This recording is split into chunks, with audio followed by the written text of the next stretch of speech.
Hello and welcome back to Let's All Laugh At, the football podcast that thrives at the expense of someone else. I'm George, I'm joined by Andrew and Johnny, and today we have our second guest of the show. He's a Watford fan, he's the second half of Parkes Bennis. We had Owen on a while back. It's the one and only Aaron Bennis. Welcome to the show, man. Yeah, thanks for having me on. Doing good, yeah. Looking forward to the new season. Yeah, well, let's get into that, because obviously, as a Watford fan, I always say it's been an interesting season for every new team that we cover, but for Watford, I think it's doubly so, especially with the season that's just gone. There's been a lot of talk from outside and in the media, about how Watford have handled the season, but from an inside perspective, what do you make of the whole thing? To be honest, last season's just been months of just underwhelming football. For starters, we went through four permanent and temporary head coaches, which is never a good sign. It started horrifically. We had a run of form during the middle of the season. After that ran out, it's just been terrible again. So we completely deserve to get relegated. Yeah, it's hard to disagree with that. Certainly the opinion I held. Don't want to be too harsh, but when your fans say it's a bit hard not to be. Yeah. A lot was made of Watford's managers over the past, ever since he got promoted, really. But to be fair to them, a lot of them have been sort of out of Watford's control. Like, a lot of them have just been resignations or, contracts breaking down or things like that. It's not always Watford's fault that they don't always sack their manager. Yeah, there's this perception that we sack every single manager that comes to us, which isn't true whatsoever. Yeah, we've gone through a lot. Obviously, we've gone through loads, and that's not necessarily great. But the Pozo family took over in 2012. The first actual sacking they made was Walter Mazzari in 2017. Yeah, I agree. As a Palace fan as well, who've gone through almost as many managers as Watford, if not the same amount. Yeah. It's again, so a lot of them have been sacked. I think we actually have the record for the most sackings of any club in English football, which just says all you need to know. It is something similar, yeah. It is, and we also hold the record for the quickest sacking in the Premier League with Frank de Boer. Yeah. But yeah, speaking of managers, since this end of the season, you had your new manager appointed, Vladimir Ivic. Doesn't have much English experience at all, but anyone who follows you on social media will know you've been very excited about that. Yeah, I'd done a bit of research after he started being linked. He seems very much a kind of... He's a young, progressive coach. The most important thing is he likes to play youth. And considering the amount of young talent we have at our disposal, it's kind of key that we actually use that, because previously we haven't really employed any coaches that fit the style of play or fit the style that our players are basically there for. But this one, he plays. I think he prefers a 4-3-3. He likes mobile attackers. He likes attacking wing backs. He likes centre backs that are good on the ball. And this is everything that our owners kind of want to build. So getting in Ivic, from what I can tell, is the perfect appointment. It seems a step in the right direction. Do you reckon it'll last 3 months? I do. I do. Maybe perhaps that's a bold prediction, but I do. Well, it's the funny thing about that is that I'm not sure if this is true. You can feel free to correct me if I'm wrong, but I read somewhere that he's only been given a year's contract. So yeah, he's got a deal to the end of the season, but it's kind of he's got the option of an extension if we go up. Okay. And that just says to me that our owners see anything but promotion as a negative, which is I see that as a positive. Yeah, I suppose the thing that worries me is with the turnover of managers that you've had, deliberate or not, then it's getting a manager, and this is the chance to really let him put his stamp on the team and, like you said, build the young players up. And a lot of this does take time. It doesn't normally happen in his first season. And Andrew, I think you even said a few weeks back on the podcast, one of our first episodes, before they got relegated, Watford are very much a championship club pushing above their weight. You may want to dispute that, Aaron, but yeah, I think. Yeah, our club, in terms of our club size and all that and our history, yeah, we probably are a championship level side. But I think you've got a good squad of players. I can see why your owners have that expectation, but at the same time, I don't think it should necessarily be seen as a failure either, just because things have been so up and down. I think that he deserves the chance to. Andrew, what do you think from an outsider's perspective as well? I think that what I'm trying to make is that Watford really have a chance to build their identity around a specific manager, even though they have gotten better at dealing without them. It's particularly with the youth side of things as well, with with the structure that they've got, they're going to have to rely on youth as much as possible. What do you make of what Watford's chances are short term and long term? I think they've kept. I think Decore's been linked with Everton, hasn't he? But they've still got the nucleus of that team. And it wasn't that long ago. I feel sorry for them because they obviously got to an FA Cup final, but because it was such a trouncing, like people kind of diminished that achievement. But it's still the victory against Wolves was very impressive, and getting to an FA Cup final for a club of Watford's size is huge. I think that they've got a very good chance of bouncing back. Do you think it adds a lot of unnecessary pressure? Well, not as unnecessary, but a lot of pressure. There's certainly a lot of pressure on their manager right now. Do you think that's something that they can overcome? I don't think there's as much pressure on what I'd like. In my opinion, there's not as much pressure on Watford. I think it was amazing that they got promoted in the first place. And they've done well to stay in the Premier League so long. And if they follow this model, they probably will bounce back. They've still got. If they keep Deulofeu in the Championship, he's a quality player.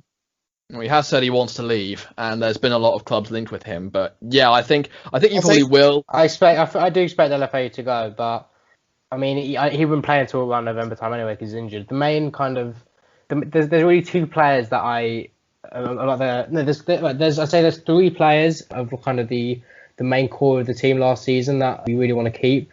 That's Ben Foster, Ismail Assar, and Etienne Capoue. It's been announced in recent weeks. It's been reported in recent weeks that Etienne Capoue is going to go to Valencia. He's going to join up with Javi Gracia again. It's been, there's been reports of it's going to be a loan. It's going to be a permanent.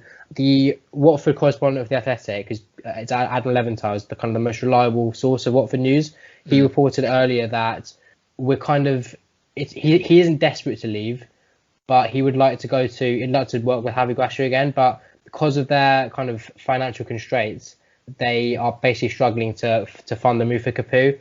So it's not that far along, and from what I can tell, there is a possibility that Capoue stays, but equally there's a good possibility he goes. So I do think Capoue will be a massive miss, especially with all the young players that are coming through. He'd be the perfect bit of experience in the centre of the park, but you can't blame him. The guy's far too good for the Championship. I think he's far too good for Valencia as well. He consistently goes under the radar, but for me, he's by far and away our best player. That's interesting.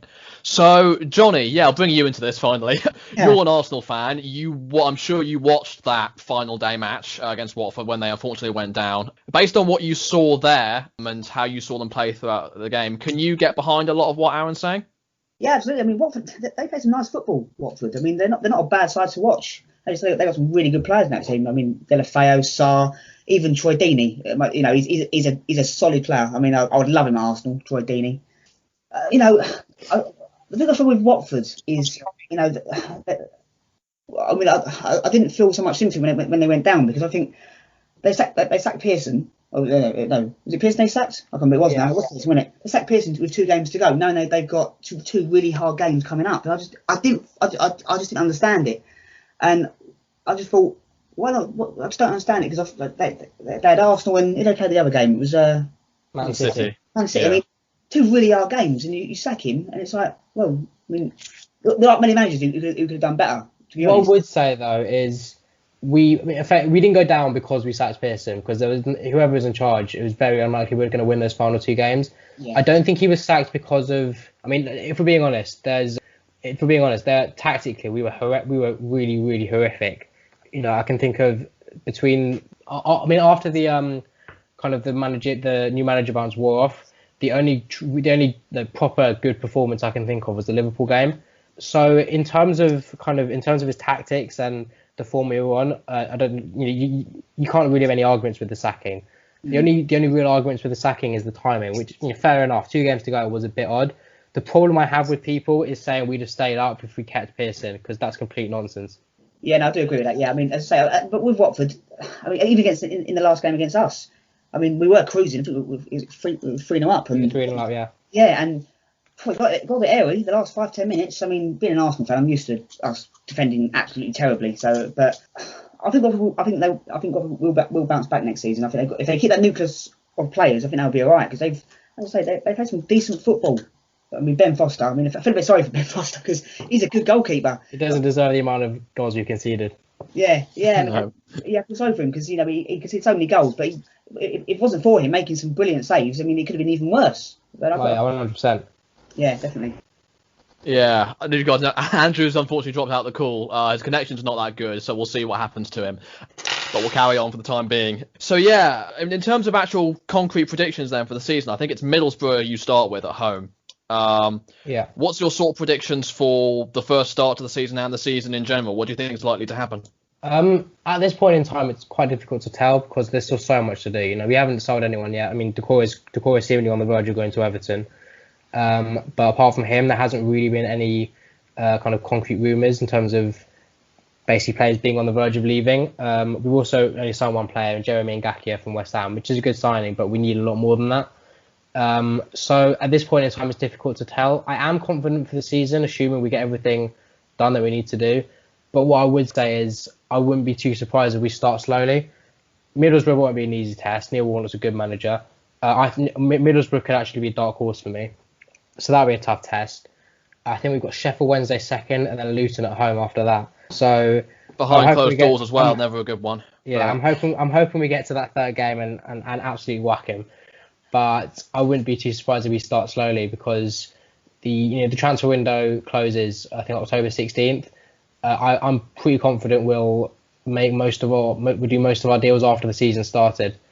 So if I had to make a prediction, I'd probably say first kind of 1 to 3, 4 weeks. We might start a bit slowly, but I fully expect us to be up there fighting for the title. To be honest. Yeah, I mean with Decore, I mean linked with Everton. I mean I know Everton are a Premier League club, but Everton are so poor. Honestly, I don't know why anyone would want to go to Everton. I mean. They're just dross. They really are. And I know they're a Premier League club and Watford got relegated, but I mean he's a midfield enforcer. I mean I'll take him at Arsenal every day of the week because he reminds me of he's just a decent, a very very good midfielder. And I think playing in a better team, he could boss the midfield. And Everton, him playing with Theo Walcott and Alex Iwobi. I feel sorry for him if he goes there. Yeah, Carlo Ancelotti as manager though, it's not a bad person. Yeah, I'm kind of torn. If you go back 2 seasons ago to the 17-18 season, on 100% he should be at a top 6 club. Since then, I mean he was still good in the season before last, but then last season he was probably our third best midfielder. I would argue Everton's probably his level at this point in time, but it also depends how they strengthen elsewhere. I mean, if I'm being brutally honest, I think he wants to go to Everton because of the money, because they'll give him like $100,000 a week. Yeah. I think I've heard he's turned down Hertha Berlin, Fulham, and Wolves as well. I think Monaco are also interested, but it seems he wants Everton the most, and that's the most likely deal. Yeah, I mean, so in terms of the transfer window, then, as you mentioned, you've only made one signing. I think it is. I think Ngakia is a very good signing. I think for a free transfer as well, in a position you need, you can't really go wrong there. But I think you're right. I think if you want to make a serious push and with the players that are like to leave as well, you do need more. Do you know if you're close to anyone in particular? And it was announced earlier from Adam Leventhal that we're on the verge of signing. What's he called? Give us a sec. A striker on loan from Udinese called Stipe Perica. Udinese FC on loan back again. Let's hope it ends a different way, eh? Yeah, but in all honesty, I mean, I've seen, obviously you can't see much from YouTube clips, but from what I can tell, he seems like a kind of a versatile kind of target man.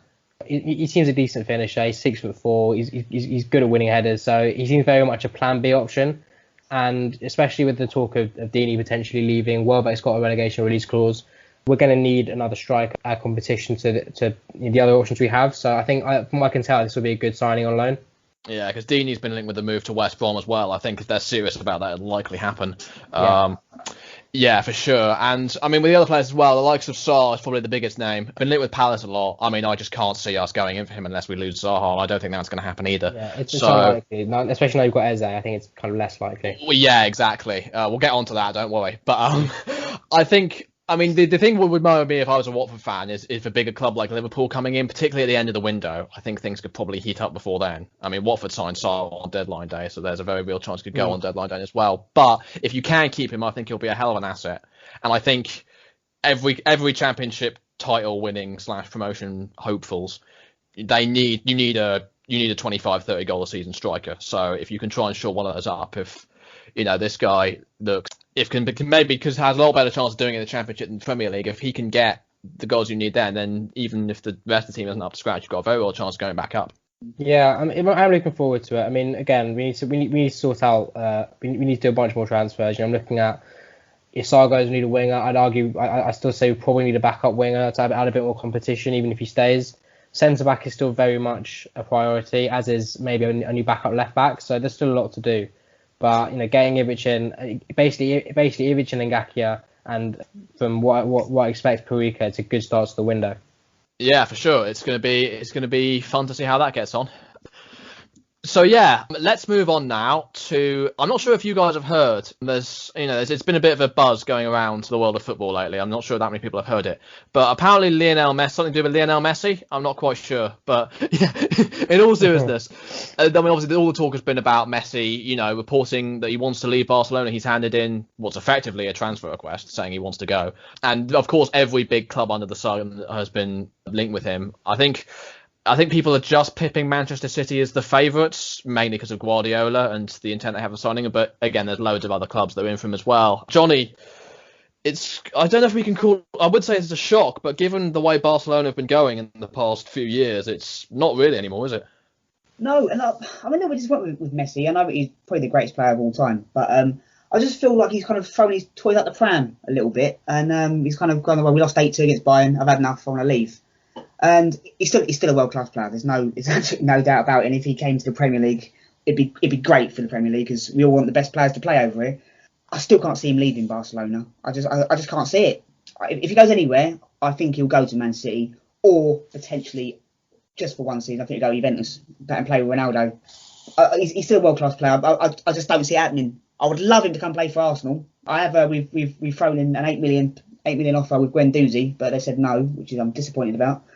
But never mind. But yeah, he's a class player. But I just can't see him leaving. I'm not sure how you two feel about it, but I just can't see it happening. I really can't.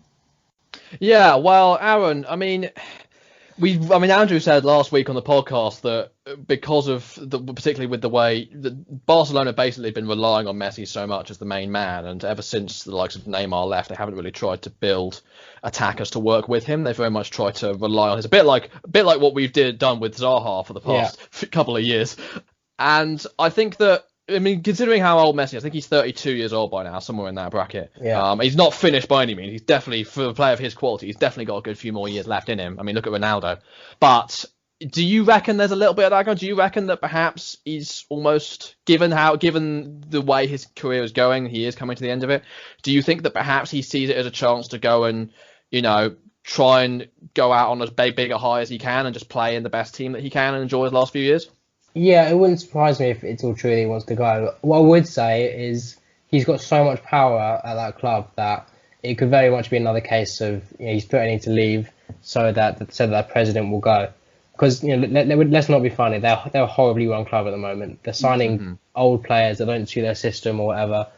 Griezmann, for example, was a ridiculous signing considering he's just literally playing Messi's position. So it wouldn't surprise me if it's just another attempt at getting rid of the president. But alternatively, I do think he could consider kind of coming maybe wants to come to the Premier League to play under Pep again, or to get a big paycheck at PSG. Maybe there's a lot of different kind of theories about it. I think most of them are probably valid. Yeah, for sure. I think obviously as a Premier League fan, I'd love to see Messi, and I think he'd fit straight in with Guardiola's team, obviously, and you just add that. I think City would be some form. If they can't win the title without Messi in their team, then number one, that's a testament to how great the league really is, and two, it's in terms of, and you mentioned Barcelona as a club back there, Johnny. We know we've said for a while the downward slide of Barcelona, and now, obviously with the president and everything that's going on there and the signings that they've made, and again with in terms of Messi actually leaving, I think it's a case of who's actually going to pay the money for him, because they're not going to let him go without the ridiculous fee. They sold Neymar for 200 million euros, so what's Messi going to be worth? But I think in terms of Barcelona, it looks like, I wouldn't say their days as a top club, but certainly as like one of the giants of Spanish football, it looks like it could be a ways off.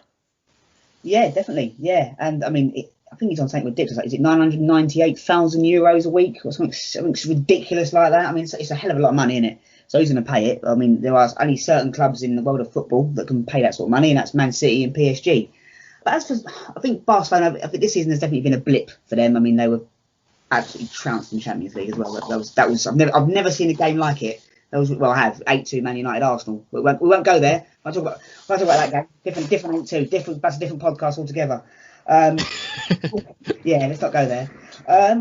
Barcelona will be fine. I think it's been a blip, and as much as I would love Messi to come to the Premier League, I just can't see it happening. I think Barcelona, they'll be back to their best next season. It's just a blip. I think they'll get their players sorted. I mean, apparently Suarez wants to leave as well. Apparently they've terminated Suarez's contract. That's what I read on Sports Bible. I've seen Leicester are linked with him. That would be a hell of a move. The thought of Lionel Messi playing in front of Kevin De Bruyne makes me a little bit queasy. I'm not going to lie. I don't need David Luiz against. But you're glad you're out of the league now, Aaron, given your history against City. Yeah. No, I was completely the opposite actually. I want to see Messi play live before he retires. Nothing's going to happen if we're in the Championship. Yeah, good point. Could get a league FA Cup draw or something, couldn't it? Yeah, knowing I like to work play there. Yeah. So what you were saying, Johnny? No, so I think Barcelona. I think they will be back. I mean, they're still a very, very good club, but some of their signings have been strange. I mean, the signing of Griezmann, as much as he's a class player, but he's pretty much playing in Messi's position. And Martin Braithwaite, which is I don't know how he's playing for Barcelona. That's the strangest one I've ever seen in my entire life. But they'll be back next season, Barcelona. It's just a blip. I mean, they are a horribly run club. They're a nightmare, but they'll be back. I have no doubt about that. Well, I mean, I sort of agree in the long-term sense, but I mean, if you look at how we've seen so many horribly run clubs in the Premier League over the years, and it's just like if the people at the top aren't doing the job properly, then how can you hope for any success? It comes from the top down. But I think that. I don't know if they'll be. I think next season might be a bit of a stretch for Barca. I think it all depends on who they keep and who they lose. I mean, if the likes of Messi and Suarez do go, then they're going to have a hell of a job on their hands. Although it may well offer the chance for Griezmann to step into the spotlight. So there is always that possibility. And obviously, a club with the stature of Barcelona and with the Champions League football, they can attract whoever they should be able to attract a lot of players. So I get what you mean. There's definitely. Again, but it's all about they have to make the right appointments with Ronald Koeman in charge as well, who most recently sacked by Everton for getting in the relegation zone. I mean, it's going to be a rocky road, I think, for Barcelona, and I'm going to be interested to see how they do. I know I'm expecting them to win the league title by about 50 points and completely prove me wrong now I've said that. But yeah, there we go. Yeah, Koeman's a very odd appointment. He was good at Southampton. He was terrible at Everton in the second season anyway. I mean, it seems like an appointment is made down to the fact that he played for them. Kind of similar to how Arteta only got the Arsenal job because he played for Arsenal. So with Lampard at Chelsea, Solskjaer at United. Not kind of on the same level because they've at least shown something at their clubs. I just think Koeman's a really weird appointment. Yeah, I mean, Dan was talking about that last episode as well. Because obviously, as a Liverpool fan, when they had Kenny Dalglish in charge, they had that sort of half a season revival where they went from relegation battlers under Roy Hodgson, ironically, into the European spots. But then after that, they just weren't able to match that ever since, and he had to go. It does have vibes to that, so it's clearly done there to boost the morale. But in terms of the rebuild job that needs doing, I'm not necessarily sure it's the right move. Although he can certainly bring the youth through if you want to, given that Dutch philosophy and all that. Yeah, and they've got that young lad. Oh, is it something Fatty? Fatty. I mean, he's a baller, to be fair. And he's only like 12, I think. He's by his class. Yeah, definitely excited to see what happens there, as I'm sure everyone else is. So yeah, let's move on to it's the return of the internationals, and I forget exactly which week it is. I think it's the week before the Premier League starts.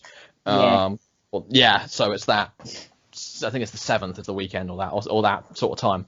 The England squad was announced recently. There was a lot of outrage online, and a lot of people weren't happy with that squad, particularly on the Brighton and Hove Albion end. And oh my God, just the delicious salt mine that was unveiled at how Lewis Dunk, the Brighton-born golden boy, who's actually a Chelsea fan, funny that, was once again misses out on the England squad.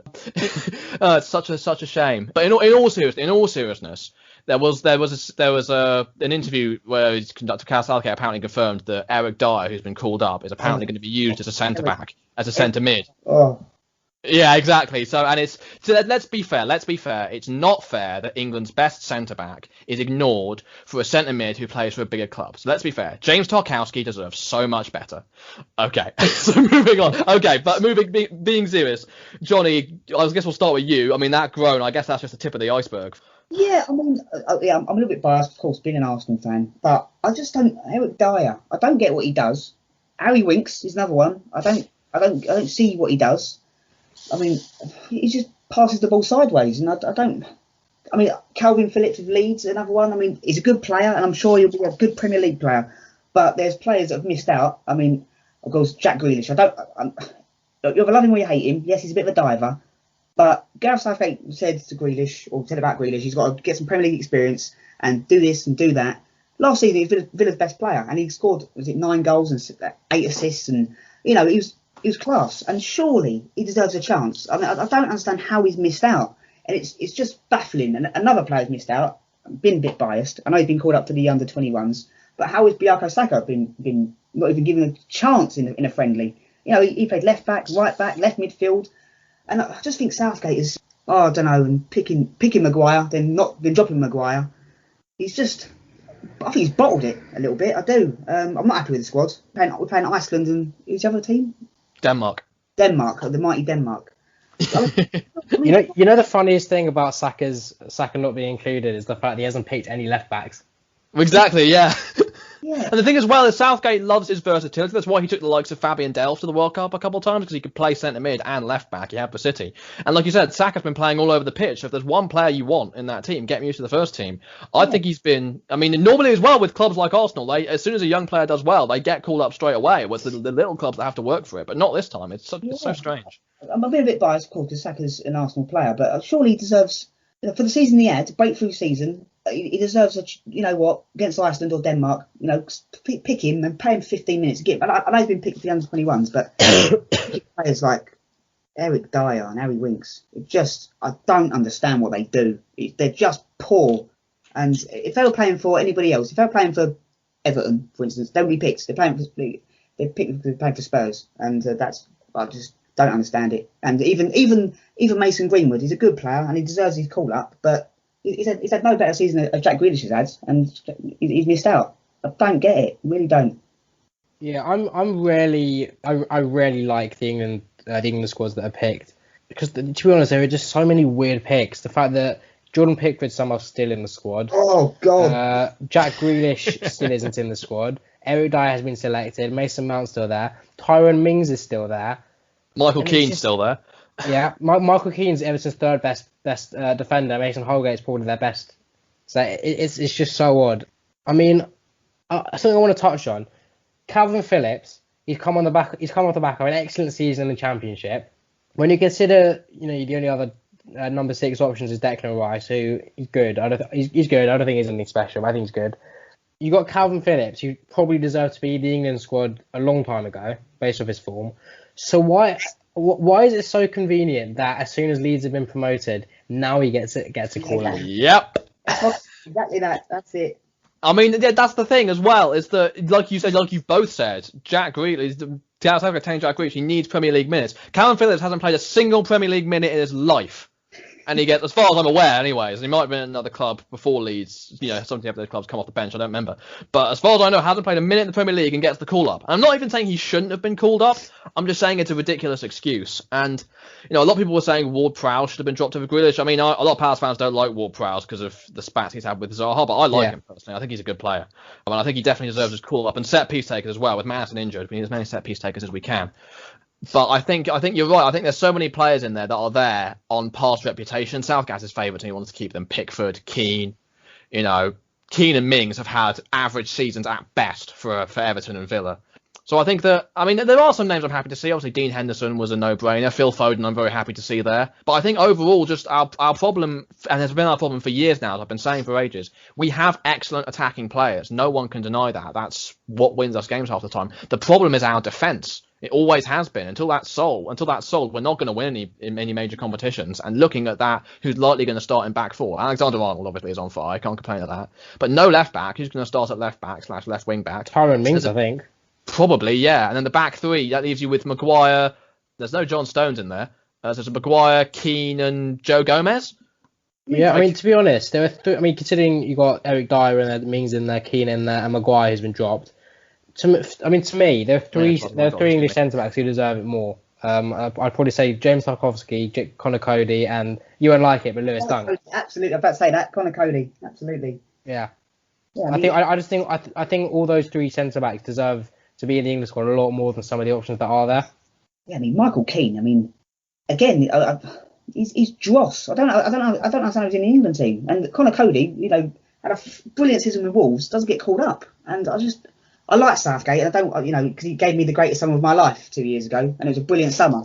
But come on, you can't be, even Harry Maguire. I know he's been dropped now, but he's pants. I don't care what anyone says. He's got the turning circle of a double-decker bus. He's absolutely woeful. That goal against Seville, when the no look, or what he was looking at, I don't know. If he wasn't playing for Man United, he'd be nowhere near that England team because he's dross. I don't care about his stats. He's pants. Just my opinion, obviously, but I don't like him. To be honest, I don't think Harry Maguire's terrible. He's just slow, and he probably just doesn't suit the system. So, to be fair, I've said the same thing about Maguire at club level for a long time. And when he was at Leicester, we shipped about 13 goals past him in 4 games. So, I mean, which is nuts. But when he plays for England, he does tend to do well. So, I mean, that's sort of one where I can sort of understand based on full. But I mean, in terms of this situation as well, with the whole Greece thing, I just think it's just best leaving him out for the time until that's all resolved. I'm not even saying to punish him. I'm just saying just to keep it all under wraps. But yeah, I think Tarkowski and Cody particularly definitely deserve their call-ups, or should get a call-up, and haven't. I think it's just past name bias. I mean, again, I love Southgate. He's former Palace captain, obviously. And again, they had a great World Cup, but it's about sustaining that now. And I think if we want to build this team for winning a trophy, we need to be getting minimum semi-finals every single tournament, really. That's got to be the bar. That's what Germany were doing before they won the World Cup. So, yeah, I guess we're so confident for the games now. Oh yeah, absolutely. Yeah, well, it's always fucking. Picking England squads is never easy, and I wouldn't wish it upon anyone because you're always going to get people bracing you. Oh, why haven't you cleared this player, etc., etc. But it's just amazing how managers always seem to annoy the most amount of people possible from their selection. With the England squad, I mean, there's certain players, even from obviously Connor Cody, but there's also players from teams like Sheffield United. I mean, they've had a brilliant season. They've got a few decent English players in there. And Jack O'Connor's one that comes to mind. Yeah, and they've been given a chance, and they're only friendlies. So surely you just go, of course, pick your best players, but surely in a friendly you go, you know what, you deserve it, and pick players like Michael Keane. He might as well just throw Phil Jones in there for a laugh, to be honest. Don't give me nightmares. These selections are just generally so odd. I know we're going back quite a long time ago before Southgate was there, but literally to my mind, I do not remember a single kind of period where there wasn't an odd selection. For the Euros, when Roy Hodgson was in charge, you had Harry Kane and Jamie Vardy as the main options, and then I think after that it was Daniel Sturridge, Danny Welbeck, and Wayne Rooney with the 3 other striking options. I just want to make something clear, right? Troy Deeney was involved in 25 goals. He had 25 goal contributions on his own. That was more than those 3 combined, and he wasn't selected. Stats wise, he's probably England's 3rd best striker that year. He's not been great. He's not been great since, and obviously he's not good enough for England. But back then, 100% he deserved to be in that England squad. So it just shows that, over a long period of time, there's always weird selections with players that just don't deserve to be there. No, and with Deeney as well. I mean, again, he's not the best striker in the world, but he gives you something different because he's got that nasty streak. He's a nasty striker to play against, and how many long balls we chucked in against Iceland as well? We could have done with someone like Deeney up top. He's a big lad, and offers something different. And less so nowadays, but 100%. Like a couple of years ago, he should have been kind of in the conversation a lot more. Definitely. Yeah, I mean, I remember back around that time, 2016, the season before, Scott Dann was playing off his head. It was his best season of his career. He was unbelievable, and alongside a certain Ivorian, whose name I won't mention because I'm sick of talking about him in the England setup. Although I would like to point out, even as an Ivory Coast player, Wilfried Zaha has more England caps than Lewis Dunk. I'm just throwing that out there.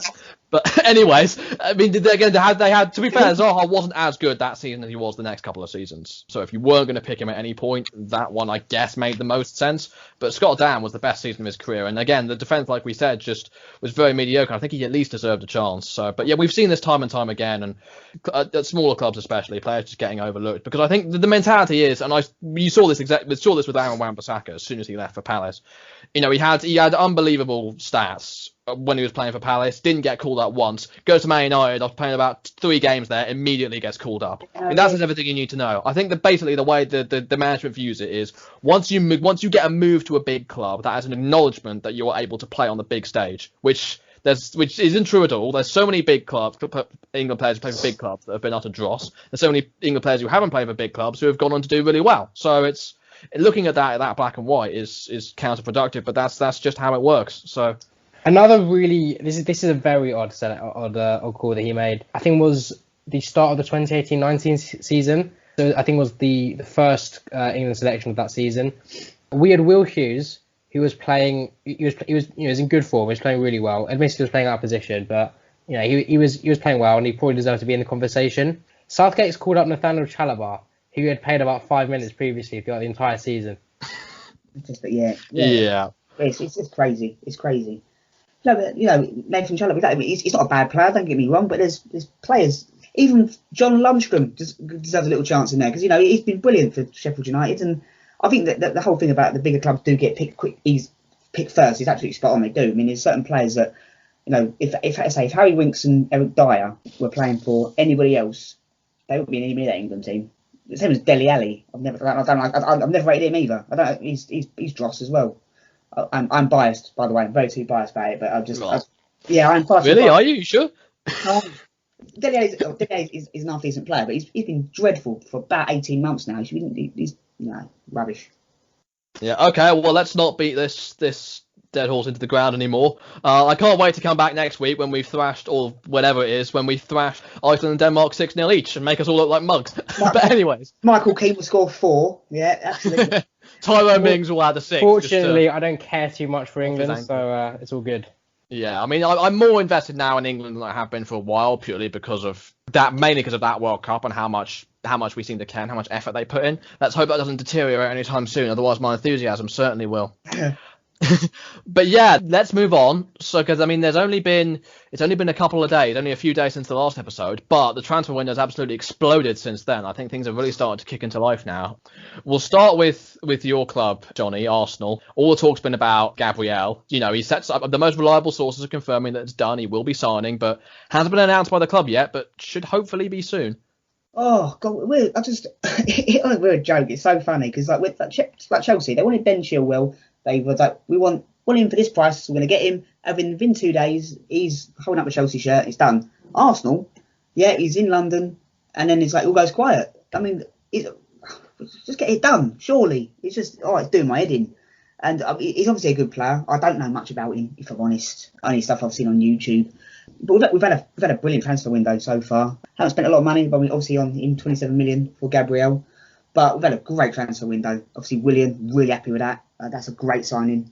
All I want now is us to sign Aubameyang for another couple of years. That's the big one. If we can get him, then I'll be a very, very happy man. But I'm excited for the season. I'm really happy with the business we've done. I swear the Arsenal Twitter account has been teasing the Aubameyang thing for about 3 weeks. Oh, just doing my head in. It's like and they'll announce it tomorrow, Gabriel and Aubameyang. If we beat Liverpool tomorrow in the Community Shield, they'll announce it. And they'll be like, why don't you do this? Why don't you just do this on Wednesday? Just get it done. We just seem to dilly-dally. And what I reckon? I reckon you'll get whacked in the Community Shield, so they'll announce it's soft on the blood. Yeah, that's what we do a lot. As soon as we lost to Wolves, then they announced Nathan Ferguson signing. So, I mean, it worked, to be fair. It lifted my mood straight up. Or then Arsenal, Gabriel was joined Man United, and Aubameyang's gone, actually, I don't want to stay. That's why I haven't announced it. That's why, me being a pessimist, would be like, yeah, Aubameyang's actually, he's gone to somewhere else because he don't want to stay no longer. But hopefully that doesn't happen. Well, at least you've got Willian. Oh, mate, what a signing. That's a great signing. Yeah, I rated, to be fair. I mean, we are turning into a little bit of the Chelsea retirement home. Right? So I'm looking forward to us to getting Ben Chilwell in about 15 years' time when he retires. Looking forward to that. Well, yeah, let's touch on Chelsea, because there's really, you can't mention this transfer window without, talking about them, because I think they've already won the transfer window already. I mean, was it Ben Chilwell yesterday, or the day before yesterday, excuse me, Malang Sarr the day after, Thiago Silva today, and now they're set to confirm Havertz any time now. So, I mean, what a window it's been for them. I mean, they've surely got to be up there with... I mean, there are also rumours as well, they're looking at Donnarumma, the AC Milan keeper, the young keeper. I mean, if they can get him, I mean, they've got to be up there for title contenders. I'm torn on kind of title contenders just because of how good City and Liverpool are. I think that's the big barrier. What I would say, though, is Thiago Silva was a good signing on a free. It's about do they sign another centre-back alongside him, or will they... kind of hope Thiago Silva improves the game of the likes of Zuma and Rudiger. Personally, I don't rate Chilwell. I think he's alright going forward, but he's terrible defensively. I think Leicester really pulled their pants by getting 50 mil for Ben Chilwell. Well, they've made a habit of it in recent years. Yeah. So if Chelsea go into the new season with Ben Chilwell and Rudiger basically on that left hand side of the defence, I think that's kind of going to stop them from really challenging. That's interesting. What do you think, Johnny? Yeah, I mean, I have to disagree. I'm a massive fan of Ben Chilwell. I think in some way I have to agree, actually, to be fair. Going forward, he's very, very good, and he will cause a lot of problems. He does have lapses in concentration, Ben Chilwell. I think playing with better players, he will improve. Rudiger, I'm not a fan of. I think he's stealing a living, to be honest with you. But I think with Chelsea, they're going to be a different animal this season. I mean, if Kai Havertz, I watched a lot of him in the Bundesliga. He's a bowler. That's for certain. He can score goals, but there is a difference between the Bundesliga and the Premier League. So he's gonna be crunched a lot more than he was in the Bundesliga. Chelsea, they'll be up there next season. I mean, Thiago Silva's a great signing because he's got experience for the younger players in front of him and alongside him. They do need a goalkeeper because Kepa is he's not very good. They've obviously got is it Caballero? He's still there, isn't he? Caballero. Yeah. He's a good number 2, but they do need to buy a decent goalkeeper. But then again, they probably have to sell sell Kepa to buy one because they spent a lot of money and haven't really sold anyone. So that's they have to balance the book somehow. And they were linked with Ben Foster, but I think when it was reported they wanted him as a backup for some reason. Yeah. I mean, if they got back, I mean, I think a decent goalkeeper's about. They could probably nick. I don't know, maybe a Nick Pope, maybe from Burnley. I don't know, but I reckon they're more likely to go for like a name, like a Donnarumma and Oblak. Yeah. Oblak, that'd be if they get Oblak, then you might as well give the title to Chelsea, to be honest. Yeah. No, I do expect them to be comfortably in third because they should have too much quality in attack to finish below third, unless Man United kind of really strengthen their defence towards the end of the window. It's literally just down to kind of the quality of City and Liverpool. And maybe their iffy-ish defence that will stop them from really challenging the title. But yeah, I fully expect them to be up there and comfortably in third. Yeah, I mean, I'm somewhere between the pair of you on Chilwell. I think he's a good player. I don't think he's world class / 50 million right back though. Left back, excuse me. Yeah, I mean, but to be fair, 50 million isn't actually that much in today's market, which is crazy to say, but. I definitely think Leicester have got good money again, like they usually do. What I'd argue with that though is Leicester are reportedly going to sign Tagliafico, who's probably a better player than Chilwell, and they're going to sign him for less money. Yeah. I mean their business model is incredible. I mean, it's just being able to sell the amount of money they've got for, Kante, Maguire, Chilwell, Drinkwater, and Mahrez. I think it's something like 280 million for all of them total. Yeah. And you think of, and they've barely spent a fraction of that bringing in their replacements, and look how well they've done. It's just, I mean, and they still can barely they can't even break into the top 4. I mean, that says everything you need to know, really. But with Ben Chilwell, I mean, obviously he's a good player, but he's probably a 25-30 million pound player. But because he's English, his price goes up, and that's the way it is with English players, isn't it? You're always going to pay more. I mean, it's filling the quota as well, isn't it? Because you've got to have a certain number of English players in your team. Yeah, he's probably a 25-30 million pound player, but being English, he's gonna cost more. That's the way it is. Yeah, and another point on Chelsea being title contenders. I mainly say that because, I mean, again, it all depends on the keeper. If they don't get a top quality keeper, then they just can't push City and Liverpool because they're just that strong. But I think that even though I get what you're saying, is that City and Liverpool have just been on another level the past few years. But you can't with the team like that, especially with the starting 11 like that, and the business they've done. You can't rule them out either. You've got to take them seriously. So yeah, I mean, certainly a great window for Chelsea, and every reason for them to be excited for next season. I definitely expect them to close the gap on second at the very least. Yeah, I think they'll be comfortably third at worst. Yeah. So we'll move on to my team, who finally confirmed their first, well, technically second signing. Ferguson was a signing who we were meant to sign in January, so you can look at that however you want. But yeah, Eberechi Eze. It's been a long saga. There's been talks of us wanting to go in for him and then bids rejected, and teams like West Ham and West Brom coming for him. West Brom apparently offered money for him in the end, offered more than we did up front, but he chose to come to us, which I think is a really great sign. I mean, I watched his interview. He seems very happy to be here. Really seems to being at the club already. Seems very enthusiastic. And I have QPR supporting family as well. I've got to see him quite a bit, and he is definitely a Palace type player. The way I think he completed the most dribbles in the Championship last season. I mean, that's exactly our cup of tea. And I think we've really missed that creative spark in the middle of the park since Ruben Loftus-Cheek left. And I think that I don't think he'll be played quite as number 10. I think Roy might play him a little bit deeper, like a number 8. But I think that'll suit him just fine. If he has free range of the midfield to do what he likes, then that's what he needs, in my opinion. So I'm a little bit apprehensive to see where he's played. Hopefully he doesn't play on the wing, because I think he can do a job there, but it's not his best position, for sure. I love watching Eze, and I don't like being envious of Crystal Palace. Eze is a very, very good signing. And it really comes down to how Roy uses him, because obviously he's been known for playing three defensive midfielders in recent years. To be fair, that's all he's had. He hasn't been backed until now. So that's true. Yeah. But yeah, it's about 20 was a good price. He won't. I don't think he'll be on ridiculous wages. So finances aren't an issue. They've got a really talented young player. And yeah, previously I had Palace kind of fighting against relegation, but I follow a lot of Palace fans on Twitter, so I get a lot of their I see a lot of their tweets. I'd like you to clear this up for me, because 2 weeks ago it seems to be that they're guaranteed to be in a relegation battle, probably going down, and now they're comfortably mid-table. Well, I think it's because no one was expecting us to sign anyone, given our history. But I think now that we've made that somewhat early statement of intent, so to speak, and the players we've been linked with, the likes of Ryan Fraser, we've offered a contract to, and the younger players, I think it was Flynn Downs from Ipswich we put a bid in for. There's loads of other, Mateta, the young striker. If we keep, I doubt we'll get all of these players, but if we keep pushing for players like that and bring some more in, there's a real young spine that comes together there, and I think we'll be somewhere in the middle of that. A lot of fans saying we'll be pushing for Europa League. Do not set that expectation on us. We failed it time and time again, and it's it would be great. I'd love it, but that shouldn't be our minimum bar. But also, I think with that spine, I think that, and with the manager we have, who always keeps us comfortable, even with the most threadbare of teams. I'm honestly, considering I think it's going to be Roy's last season, and I think he does have a ceiling.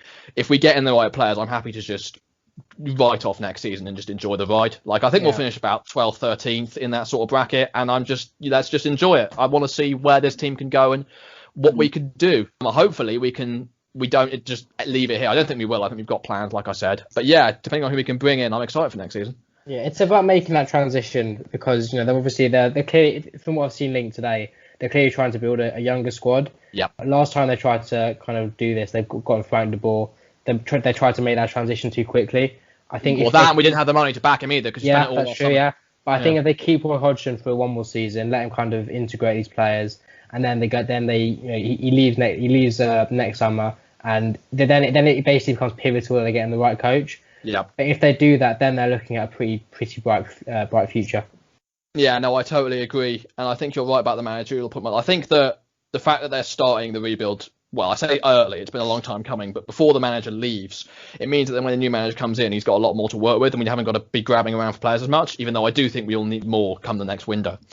But I think you're right. I think that, the thing is that judging by Eze's interview that he gave, talking about the project that has been sold to him and the talks he's had with the club, I think there is a plan to bring in a more, I don't want to say attacking-minded coach, because you know me, I don't like to fuss over style of football. But I think maybe with a style of football that suits the players that we have or we want to bring in. I think that I honestly don't know who it would be. If you ask me to name a manager who I think the club are going to bring in, I don't know, because I think that they prioritise staying up and they prioritise Premier League experience. And there aren't many managers out there with Premier League experience that can bring in too many young players and play attractive football that would actually come to Palace. If they were going to go to a club, they'd go to like a Leicester or a top 6 club or something like that. So I think it'll be. I'm excited but also apprehensive, but I'm certainly a lot more positive after this window.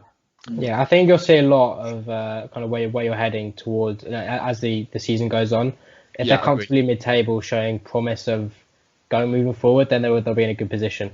Yeah, no, absolutely. So yeah, let's move on to, related to this, we'll move on to the Let's All Laugh At, and I'll start with mine because I was actually struggling a bit to find which one I wanted, but I found it. I had it up here on my own because I tweeted about this myself. It was in like the piece, like the Palace wrote a piece about Eze signing and his history, and I want to read out this column here. Eze spent his early years in football moving between various academies, starting at Arsenal, then Fulham and Reading, before eventually settling down with Millwall. At the Lions, Eze's free-flowing and attacking football didn't suit the club's style, so he was let go in 2016. I do respect that. That's great. I mean, yeah, Millwall aren't exactly the most liked club in England, but they're our South London rivals as well. So I think that was top shithousery, I think is the word used nowadays. Yeah, bit biased on that one, but yeah. Have you got anything, Johnny? I have. I think there's only one place for me, and that's got to be Celtic. Yeah. You know, Celtic are a good side, and all I hear is people going, if they were in the Premier League, they would be in the top 6. They wouldn't be anywhere near the top 6 if they were in the Premier League. They would be bottom 6. You know, all his great history and all that. They played against a Ferran Carrot, whatever they were called, and they lose at home. And that's the 3rd year in a row they've gone knocked out in the same place. They're just dross, and you know, and it's quite nice. It's quite nice to see Celtic fans being brought down a peg or two because they think they're so great and they're not. And I think it's quite funny. Do you want to go one step further on that? Mid-table championship. Yeah, exactly. Oh yeah, their home form. Don't think of their home form. They would beat a lot of the littler teams but kind of against the bigger boys, they'd struggle, and I just think it's great. I know it can't happen, but I think maybe UEFA have got to go. Do you know what, Celtic? You've tried 3 years in a row now. If you finish first this year, you're not even going to be bothering in the Champions League. Straight in the Europa League for you because you're pants. They're just not very good, let's be honest. They're dreadful, and yeah, their home form, and you know their fans are passionate and all that, but they're just rubbish. And even if you get the Champions League, they get knocked out in the group stages because they lose at home to Shakhtar Donetsk. They're crap. They're rubbish. Yeah, I mean, with the Celtic thing, I agree with you. Ultimately, the squad, the squad they have now is nowhere near good enough for top 6, let alone top half, but possibly even bottom 6, like Aaron said. I mean, Ed Ward is the real standout player, but without him, you know, they really haven't got much in them. And I think that Celtic are a big club in that they're very well supported, like you said. Obviously, they've got the European Cup from all those years back. But when you match that up with current Premier League sides, it's not all that goes out the window. But I think ultimately, with the stature that they have and the support that they have, if they were given a few years, some time in the English game, with the money that you get, I think they would be able to build themselves up into that. Maybe not necessarily a top 6 club, but certainly a top half, top 8 club, I think, because of the infrastructure. Yeah, with the infrastructure they've got and the support base, I think they could work their way up towards that. But if you plot them right in the Premier League now, no chance. No way. No way. Yeah. All right, that just leaves you then, Aaron. Yeah. So I was looking through Twitter. We touched on Abdoulaye Doucouré going to Everton earlier. So I've chosen Everton fans' horrific attempts at spelling his name. You genuinely find a different player with every single name. They add different letters. Some personal favourites of mine. You've got Decourt, Doucouré, Dakor. Yeah, they're just not very good at spelling his name. I feel for the guy because he won't be. They won't know how to pronounce his name when he goes. I mean, I laugh, but I mean, I could probably spell his name, but I'm not going to try it right now because I make myself look stupid. I mean, I get you. I mean, it's particularly on Twitter as well. So many of our fans, they can't even spell James Tompkins. They just call him Tompkins with a P. You failed to spell James Tompkins. Exactly. And so many people, don't even get me started on the people who call Wilfred Zaha Saha. Like we're partying like it's 2009 all over again. But yeah, so out of those 3, I'm gonna lie. I'm tempted to go for the Doucouré stuff. That's just so. I mean, as bad as Celtic were, I just think that's so funny. Yeah, poor Doucouré. Poor Doucouré. I mean, imagine going to the shop and go, "Can I have Doucouré on the back of my shirt?" And they go, "You spelled it wrong." Like in the Gladys Street end, like so many different ways of spelling Doucouré. Go, who's out on the plate? Oh, it's Doucouré. We haven't got Doucouré. Who's it? Who are you on about?